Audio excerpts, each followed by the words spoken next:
Hi everybody, welcome again to my channel. So today's video, I will be doing a get ready with me. So basically, it's more of an everyday makeup look. I don't really put much on my face, so mabilis lang to. And also, yung Sunny's Face, they launched a new product which is yung Life Brow. I will also be doing a quick review on that. So yan, let's start. So, before anything else, first, let's dye our hair. Ayan. I haven't put anything on my face yet. I usually start muna on oil. So I did a review on this one. Disclaimer. Before we start, I just want to tell you guys that I'm not an expert on makeup, but I just want to share with you kung paano ko ginagawa yung makeup ko every day. So this is the Midnight Concentrate. I know it's for nighttime, but since I have really super dry face, as much as possible, ginagawa ko siyang twice a day. So, every morning, naglalagay din ako.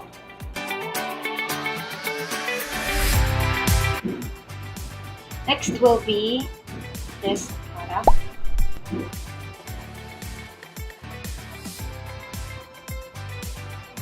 Actually, very simple lang itong makeup ko. I think it would be less than 5 minutes pa nga eh.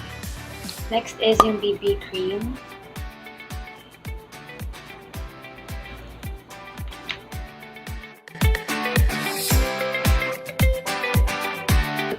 I don't really use a lot of makeup on my face. Usually mga BB cream lang, and then blush on, Kiehl, and then that's it. So I'm not also using foundation all the time. So may occasion lang. So you just dab it all over your face. So what I love about yung BB cream, meron na rin siyang SPF. This is only 389 pesos. Super cheap niya. After ng BB cream, I do my kilay na. So I'm gonna use yung Sunny's Face na Life Brow. This is the skinny pencil. This shade is ash brown. So, ito yung spoolie niya. And, andito yung pen. Napaka-skinny talaga niya. Na parang feeling mo, napaka-delicate niya. Very thin niya. And, okay siya. Actually, what I love about yung Life Brow, kagad niyang nakukulayan talaga. Hindi mo na ulitin. Yung color niya, once na nilagay mo kaagad, talagang nagko-color siya kaagad. I don't know how to explain, pero kaagad siya nagko-color, unlike sa ibang pencil. So this cost 295 pesos.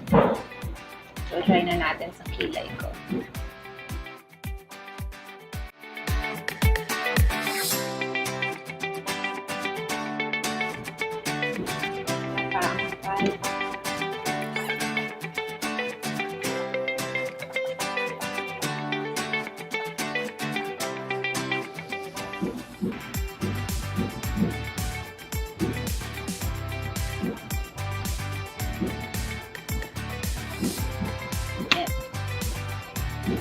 Ayan.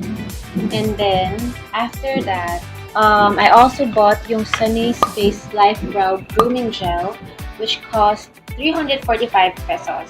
Okay yung nipis itong applicator.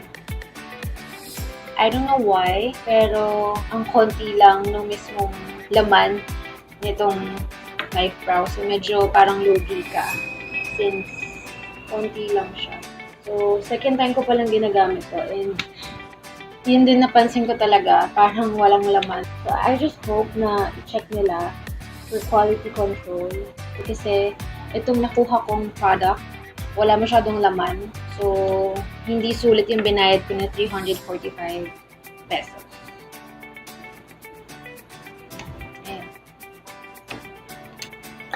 So, basically, yun lang naman masasabi ko about the product. Pero overall, okay siya. Mabilis siyang kumulay, ito, which is really nice. And of course, yung size niya, very thin. And yung ito, okay naman siya actually, but wala lang talagang laman. Parang ubos na yung laman nito or parang natuyo na, which makes me really sad because sayang yung binayad ko ng 345 pesos. So next will be, I'm using this for my cheeks. Maputla ako minsan, so I really need blush on.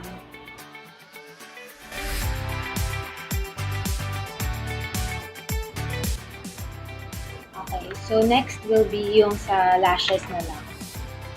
Ay, twice. So next will be sa lashes. Ayan. So after I curl my lashes, I put some mascara. Pero sometimes, pag tinatamad ako, I don't put mascara every day. No, I don't. And after mascara, I put, so yung mascara ko pala, I forgot. So this is the mascara that I'm using. From Maybelline, Hyper Curl. And for my lips, this Sunny's in nude. I love this one. And also, after, nagalagay lang ako ng konting glow sa face ko. Ayun, so this is it, my everyday makeup look. Hindi ako naglalagay ng too much on my face, especially if it's everyday. So, I think less than 5 minutes lang yun, and then I'm done. Guys, that's it for this video. I hope you enjoyed watching it, and I'll see you soon on my next video. Bye guys!